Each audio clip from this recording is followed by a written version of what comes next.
The Warriors' big three of Curry, Butler, and Draymond, and I thought Kuminga also played another solid game. They outplayed Kawhi, Harden, and Zubac for the majority of the game. It was refreshing to see the Warriors defend without fouling, gang rebound, a lot of one-and-dones for the Clippers. That was the first time since 2016 the Warriors have held an opponent to under 80 points. This was one that tonight was the Warriors' first defensive-led victory of the season. I think that this was a reminder that coming into this one, I was having some kind of mixed feelings, right? I knew that scoring was up in the NBA. You're seeing free throws getting taken everywhere. Lauri Markkanen last night had a 50-burger. He shot 17 free throws. Austin Reeves is scoring 50 points and getting the free throw line 22 times. And you're like, where's the defense gone in the NBA? Where has it gone? And this is a reminder that even with some of the points of emphasis, we saw a couple three-point foul calls in this basketball game. One got challenged and overturned by the Warriors.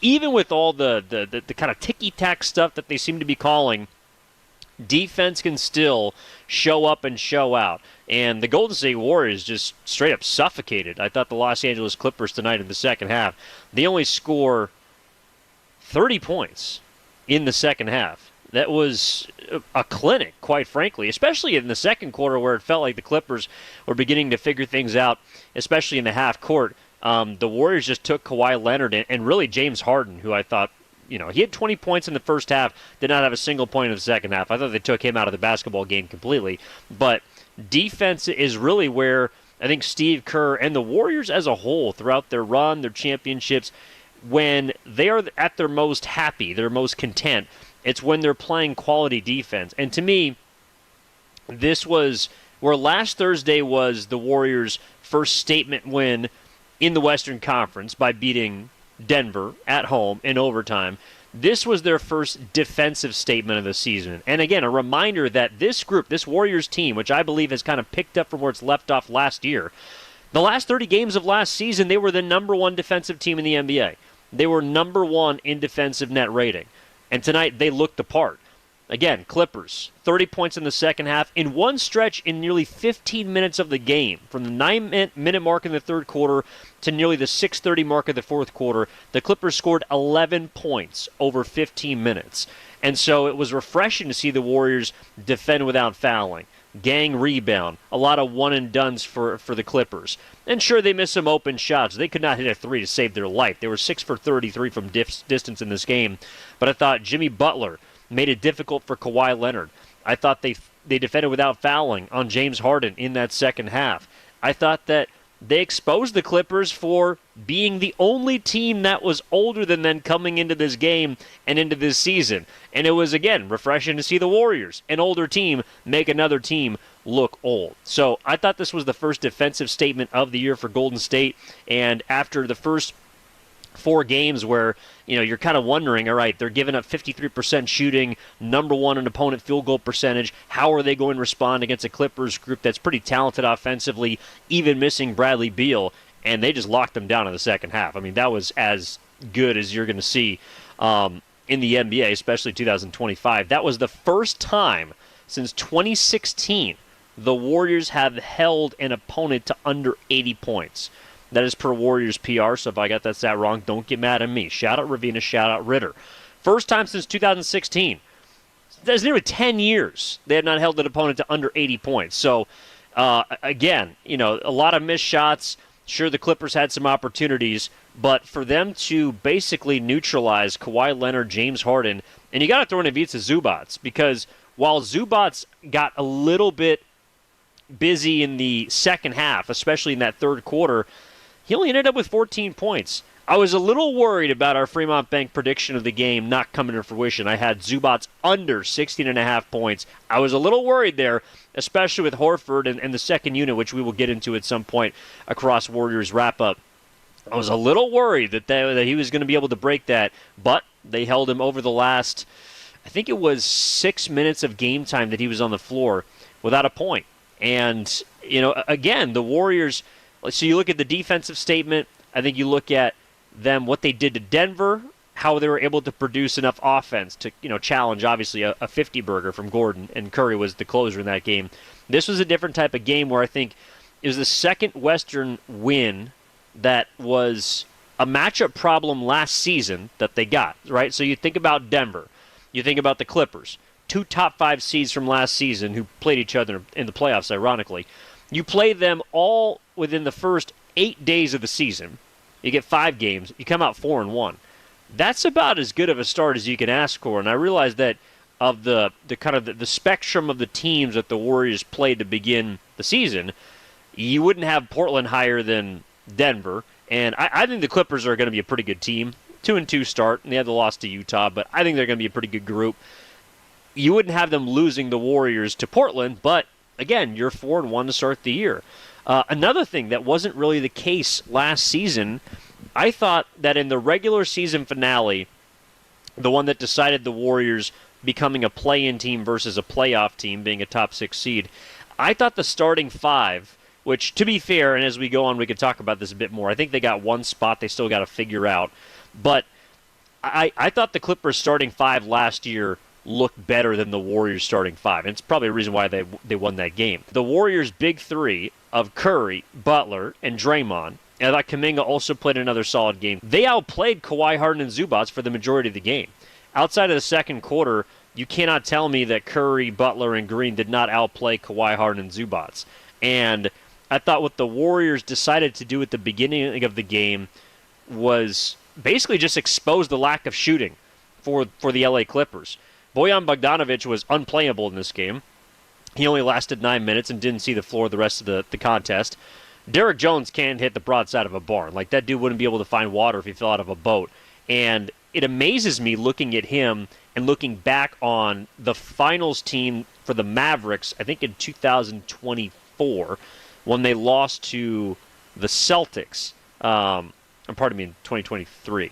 Yeah, but when they lost to the Celtics, Derrick Jones was like a capable three-point shooter on that Mavericks team. That was a big reason why they were able to play with Kyrie and Luka, is because Derrick Jones could knock down a couple threes.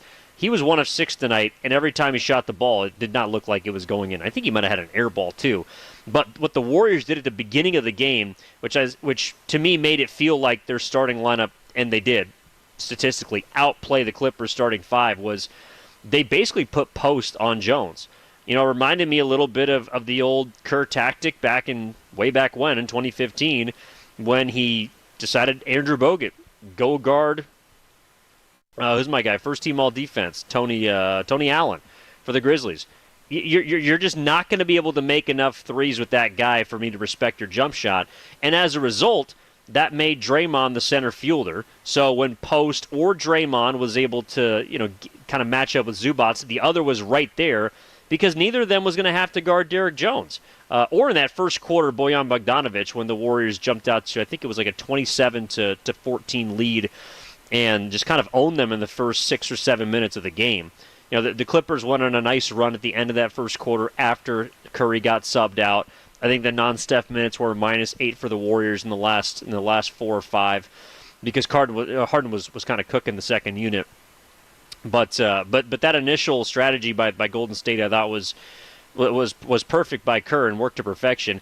It also worked because the man of the hour, Quintin Post, was knocking down threes. He was a plus 34 tonight. Like, I maybe I buried the lead. We talked about Curry, Green, Butler, mentioned Kuminga. Haven't got to the second unit yet. That's another conversation. But Quintin Post was a plus 34 tonight.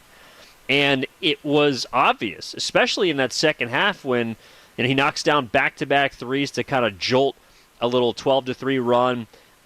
He hits a big three. I think it was at the beginning of the fourth quarter to kind of separate the Warriors. They led in the first half by 15. Then the Clippers trimmed it, eventually took the lead, and by the end of the game, the lead was up to 24 at one point. And Quintin Post just basically pulverized the Clippers from distance. This was his best game so far of the season.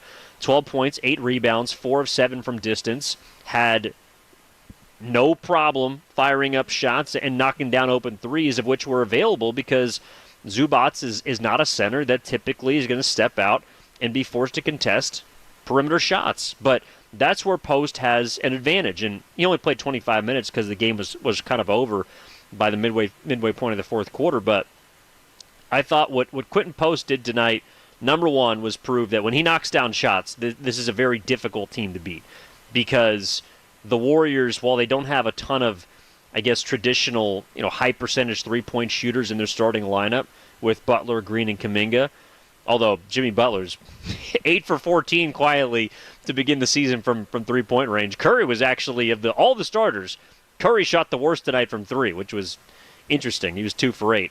Draymond 1 of 3. He hit his first one, didn't hit another one. Also something to note. But Quintin Post, when he knocks down shots, it's a hard team to defend, because that's the last kind of key. Like, they have enough shooting and gravity with Curry on the floor. If they have a second guy, specifically a 7-footer, they're hard to beat. And so I think, like, what Post did tonight, and he's not always going to shoot like this, although he was, I think, 41% his rookie season, which was the highest by any rookie big man in the league, mind you. It highlights just how important the stretch 5 need was. And I think before last season specifically, but especially moving into this year, like, I didn't think Al Horford was very good tonight. I think there's a little bit of a conversation as to whether or not there's some concern there. But to me, it highlights why the Warriors wanted to go out and get him.